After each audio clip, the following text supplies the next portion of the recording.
Greetings, metalheads, and welcome to No Nonsense Metal Reviews.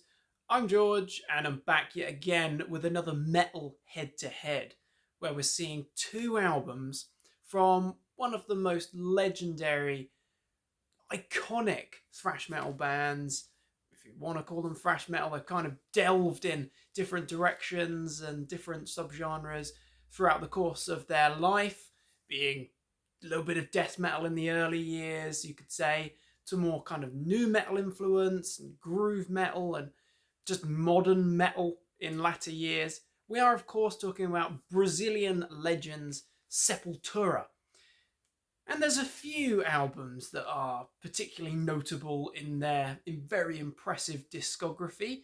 The classic Max Cavalera era, or the Cavalera brothers, I should say, of the first six albums, those absolutely essential albums that for so many of us metalheads are very precious albums indeed. I know, speaking for myself anyway, those first five albums in particular are albums that I absolutely love and hold in such high regard. And Sepultura, they've gone through their changes over the years. They've gone through a lot. There's been ups and downs. But since the departure of Max Cavalera in the late 90s, then had a very good run with Derek Green at the helm there. Great vocalist, and we've had some fantastic albums featuring Derek. They're a very important band that have influenced death metal, black metal, thrash metal, and everything else in extreme metal. Sepultura are one of the most important bands, and they're also an absolute favourite of mine. Now, I'm sure I wasn't the only one that was very surprised to hear a couple of years back that Sepultura had decided that they were going to call it a day after a pretty lengthy trek around the world. They were going to call it a day. They were going to leave their legacy as it is and disappear, hopefully not into obscurity. And I'm sure that that won't be the case, but it's a great shame. But I can sort of understand why in the last few years we've had Max Cavalera alongside his brother Igor as the Cavalera band or Cavalera Conspiracy re-recording the first three releases of Sepultura. We have Morbid Visions, we have Bestial Devastation, and we have Schizophrenia in raw format but re-recorded with modern technologies, I guess. And they've done very well. They sound great. Love them. Love the originals. Love the re-recordings. It's almost like Sepultura has struggled to compete with that. I personally love the more recent Sepultura albums and the Derek Green era. I think they've come up with some fantastic albums. There's some that I prefer to others, but I can understand why they might want to call it a day after that. But in the back of my mind, I strongly suspect that this won't be the last we hear of Sepultura. I also very much doubt that there will be a classic early era reunion with the Cavalera brothers joining with Andreas Kisser. I very much doubt that. I don't see that happening myself, but I strongly suspect that we will see Sepultura again. If I was a betting man, I would say I don't think this will be the last of Sepultura. So, what could we be putting head to head from this mighty band and their very impressive discography? Well, we've got two different eras of Sepultura, the Cavalera era and the Derek Green era, as I keep calling it. We'll go with that for now, the Cavalera and the Green era. We've got two eras that have come or are coming to an end. Of course, the Cavalera era, that just rolls off the tongue. I like that. That sounds good. It ended after the 1996 benchmark album Roots. Now, this album is a very different Sepultura album. They started to show signs of doing something different, experimenting with different styles of extreme music. in their previous album, prior to that album, Roots, we had Chaos AD, which was a very good album. I like the album a lot. It's not my favourite from the early era. I think, thinking about it, I would really struggle to just pick one Sepultura album to be a favourite. I feel like they've got so many great albums that are really close. But Chaos AD showed some signs of experimentation, trying different things. Roots took that to a whole new level, and they've got an album which is very lacking in the thrash that they were known for. There's not a vast amount of speed here, but what you have got is some very heavy tracks, very groovy. It's very groove metal and nu metal orientated in its sound and style. And for a very long time, I have considered this to be one of my least favourite Sepultura albums. I say least favourite. Along the way, I have picked up different versions of it. So for an album that I'm not massively fond of, I do have 3 versions or 3 packages relating to it. We've got Roots of Sepultura, which also includes the album, as well as loads of other bonuses. And then we've got Bloody Rooted, or Blood Rooted, I should say, as well. So, interesting. But the reason why I haven't listened to this much over the last, I don't know, like 4 or 5 years maybe. It's been a long time. I've listened to bits and pieces. I've given it a go here and there. But predominantly, the reason why I couldn't get on board with it originally, and then I haven't really stuck with it over the years, was because I love the thrashy albums. I love Morbid Visions. I love Bestial Devastation, Schizophrenia, Beneath the Remains, Arise. Absolutely love those albums. I love the speed. I just love what Sepultura did. And also really enjoyed some of those thrashier albums from the Green era. You know, we had some really good albums. Dante, Alex, we had, of course, Kairos and Mediator.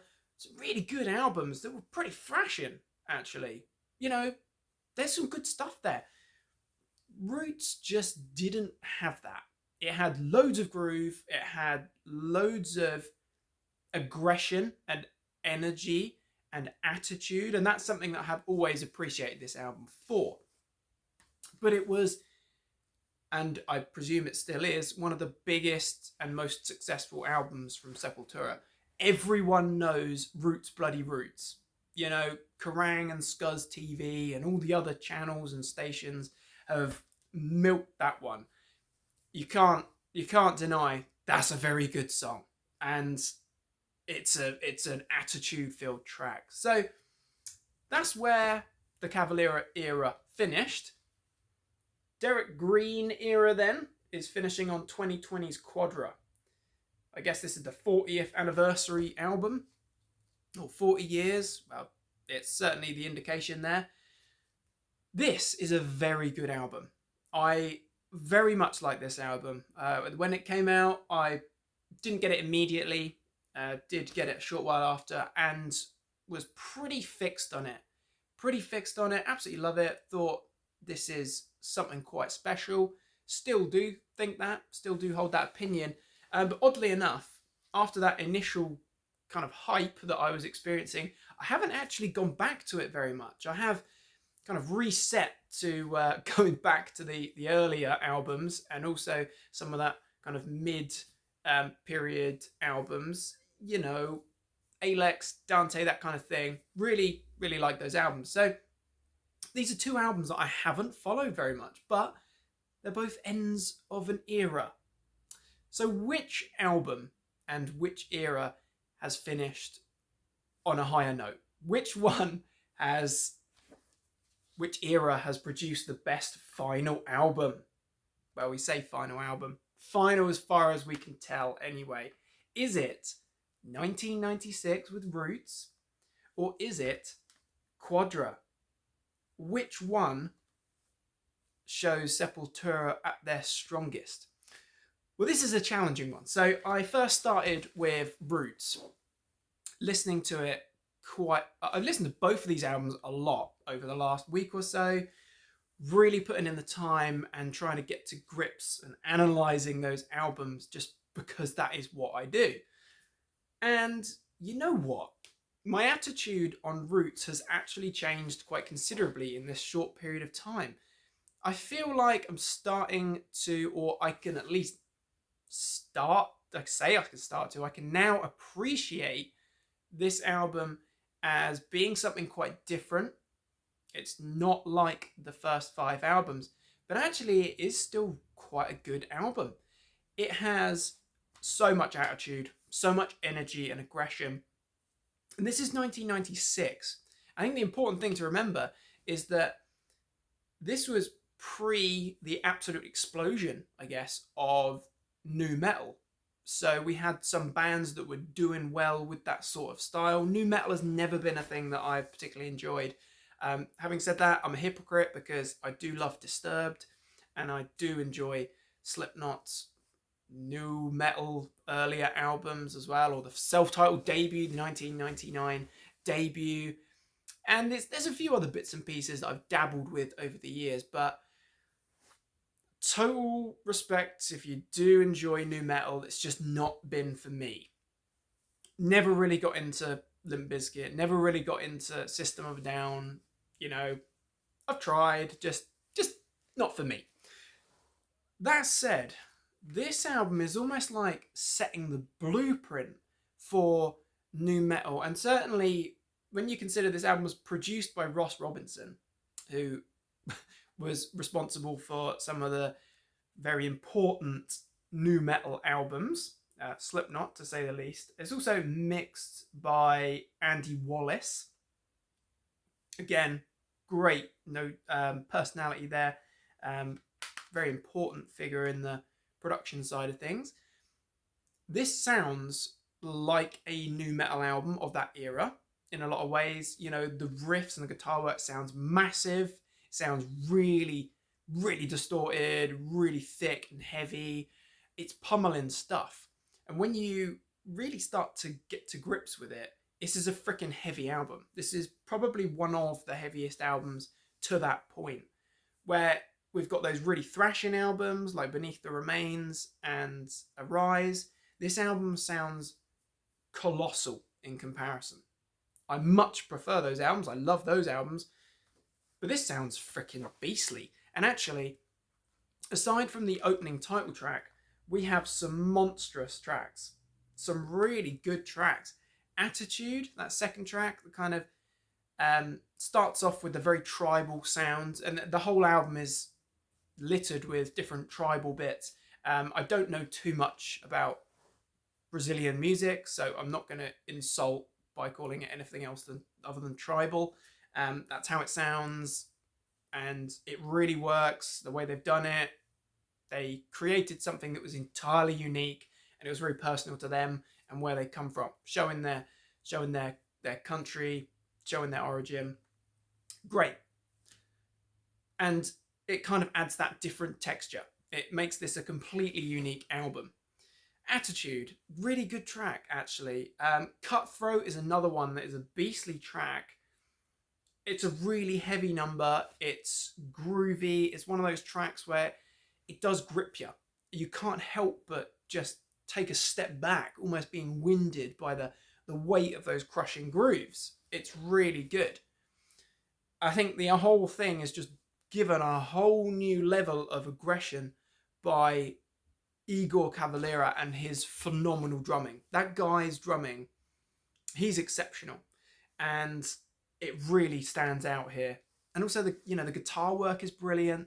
The whole package. Max Cavalera's vocals also on this album, that's next level. It's really aggressive vocals. He's kind of got like a Corey Taylor thing going on here, but obviously he was doing this a little bit before the outbreak of Slipknot. So interesting stuff when you really put it into contrast. Then we've got, I know I always mispronounce this, Rata Mahata, Hatata? Don't know. Track number 4. Interesting number. Again, we've got the tribal thing going on there. It's very nu metal. So it's not a particular standout for me. Don't particularly enjoy that one. Breed Apart is straight back up there. That's almost like a thrashing number. It's a pretty thrashy track. It's heavy. It's a really heavy number. So we've got some great stuff going on there. Some blinding shreds as well. Straight Hate is a pretty decent number as well. I think that's fair to say. Solid. Again, the grooves are massive. I love that kind of thick guitar tone. And Max's vocals, it really does stand out. Got Spit as well, which kind of brings in that punky kind of sound. Look Away is a track that I don't like, I will admit. Similar to like Straight Hate. Look Away I don't like because it is very nu metal. It's just not for me. Some people I'm sure absolutely love that track, and that's fine.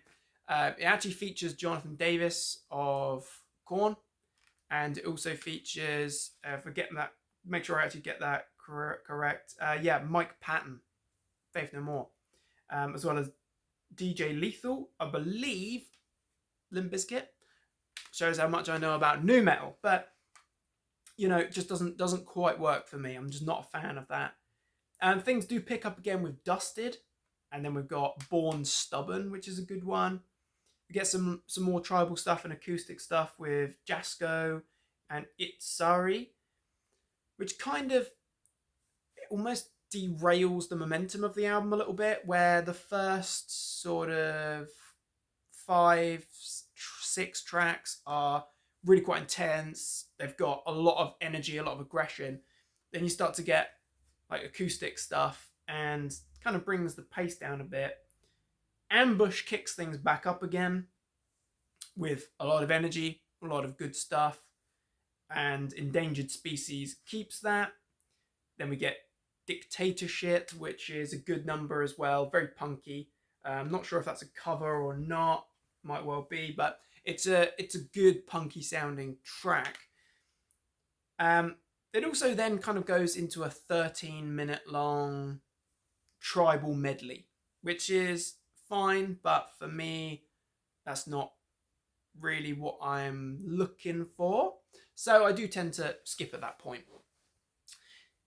But I have been really pleasantly surprised with how good this album is, and a lot of people will hold this in such high regard as being the best Sepultura album, the best they ever did, and that's fine. For me, it's not, but actually it's a really good album, and I feel like my eyes have been opened to just how good it is. Even if it was just to take tracks like Roots Bloody Roots, Attitude, Cutthroat, Breed Apart, Spit, Dusted, these are good. This is good, strong stuff. Good, strong stuff. And incredibly heavy. So that's where the Cavalera chapter concluded. Then we've got Quadra finishing Sepultura's discography, apparently. This album I revisited, and I've listened to it a lot over the last couple of weeks.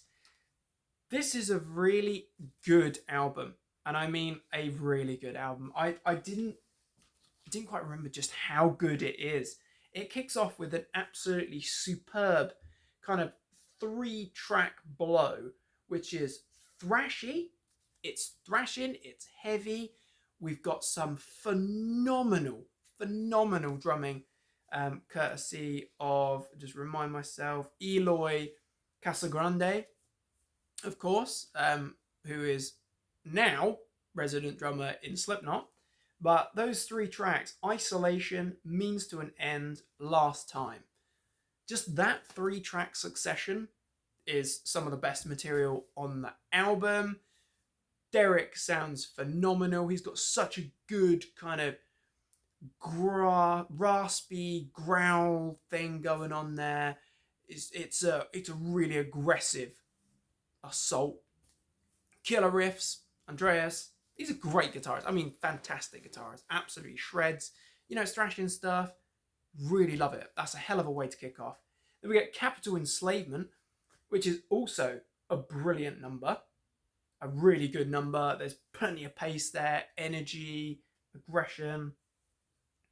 Ali continues, along with Raging Void. Both good tracks. You know, there's good vocals in there, real standout stuff, good melodies. It works. Less thrashy than that opening maybe 4 tracks, but it's good stuff. Things kick up again with the brilliant Guardians of Earth. That's a bit of an album standout in my opinion, and I like it a lot. Derek's vocals here are really good, particularly at that moment. Guardians of Earth sounds fantastic. Those riffs. In fact, there is some blinding guitar work on that particular track, and the drumming is furious. We're talking engine style stuff here. Love it. Get an instrumental piece, the Pentagram, which is a long instrumental piece, but it's raw Sepultura. You know, it's got so much energy, it's got attitude, it's precise but chaotic at the same time. Love it. It's a really strong number. Then we've got Autumn, if that's how it's pronounced, not quite sure, which is a good song. Not my favourite track on the album, I will say, but it is a good number. Kind of a bit more anthemic, I suppose. We get Quadra, a little acoustic interlude piece there, before closing out the album with 2 pretty grand songs, actually. Longer tracks and very good. We've got The Agony of Defeat, which is incredibly catchy. It's very memorable stuff. It's good. It's really, really good. Again, great guitar work, great vocals all round. Solid track. And then we close with the incredibly interesting and unique Fear, Pain, Chaos, Suffering, which it has a vocal, I guess, vocal duet, if you like, with female vocalist Emily Barretto, I believe. Not quite sure, but not familiar with other work, I should say. But yeah, a really good track. We've got this interesting dynamic of having the female vocals on there. It's still a heavy track, a bit more mid-paced, a bit more melodic, but still a really good number. So all round, in the less than 1 hour runtime of Quadra, which is actually quite significantly less than Roots, which with the, I think it's called Canyon Jam, certainly is if you look on Spotify or you listen to it on Spotify or YouTube, whatever, that kind of final tribal piece there is in excess of an hour. But with Quadra, in less than an hour, you've got a really well-rounded Sepultura album that doesn't feel remotely unnecessary. It's not unnecessarily bloated or long or anything like that. It feels like quite a streamlined effort. It feels like one of, and in my opinion, is one of the best albums from that green era. So down to the crunch now. We've got 2 really good albums. In all honesty and with total respect, these are both really good albums. Sepultura are a band that don't have bad albums. Even the albums that I am slightly less fond of are still really good albums. Love Sepultura. So I will say, even if it's not my favourite, it's still a good album. But which one out of these 2 do I prefer? Well, given that I'm a massive fan of Max Cavalera and certainly of Igor Cavalera, but I'm also a big fan of Derek Green as well, and Andreas Kisser's guitar work, and Eloy's drumming, of course, and Paolo's bass work.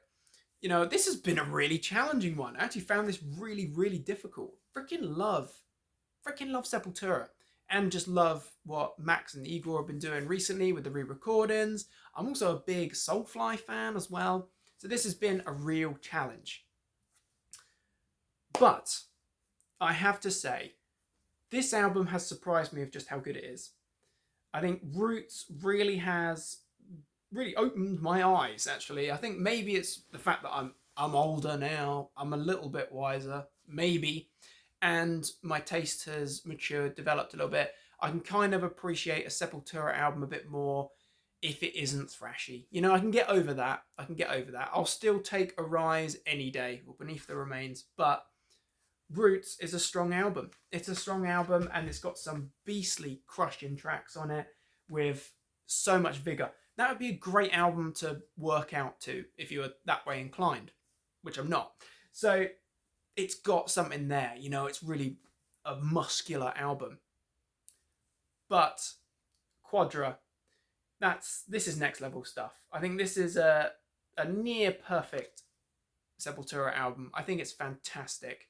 And for me, the top spot would go to Quadra. I think that if I had to choose between the two, could only listen to one of these two again, it would be Quadra. Not for any other reason than the fact that it's just a really well-rounded album. It's very well written and executed. You know, we've got Jens Bogren on board. Just double check myself on that. Produced, recorded, and mixed by Jens Bogren in Sweden. Mastered by Tony Lindgren. They've done a fantastic job there. Absolutely fantastic. And it sounds great. It's also Sepultura on a high, which is why it's all the more devastating that this is going to be the last Sepultura album that we get, supposedly. So, there we have it. Metal head to head, who comes out on top? We've got Quadra from 2020. If you need convincing, just revisit Isolation, Means to an End, and Last Time. That's as much as you need to know. Just freaking fantastic. So, my friends, with all the narrative, with all the background, and my opinions, what is your favourite? For the sake of this head-to-head, would you choose Roots? Or would you choose Quadra? 1996 Roots, 2020 Quadra. Which album for you takes that top spot? Interested to hear thoughts and opinions of others as always. Do remember, this is just a bit of fun. It's entirely my own opinion here, but do share your own opinion, of course. Thank you very much for watching, my friends. Do feel free to like, subscribe, share, comment. The support is very much appreciated as always. Do check back soon for more reviews and recommendations of all the good heavy things. Until next time, take care of yourselves, listen to Sepultura, and stay frickin' heavy.